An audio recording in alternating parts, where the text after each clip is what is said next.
Shall We Dance is in C position again. So our thumb is across middle C. Our thumb is finger number 1. The song is also in 3/4. So there's a dotted half note that gets used many, many times in the song. And we know that dotted half notes get 3 beats in this song. So you'll count 1, 2, 3, 1, 2, 3, 1, 2, 3 throughout the song. Here's the first half of Shall We Dance. It begins on E.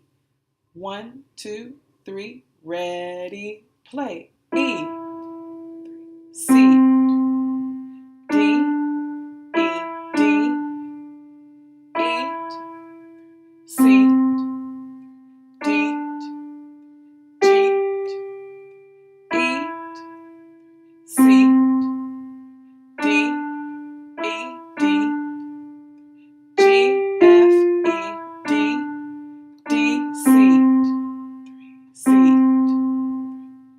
And you'll repeat that section of the song.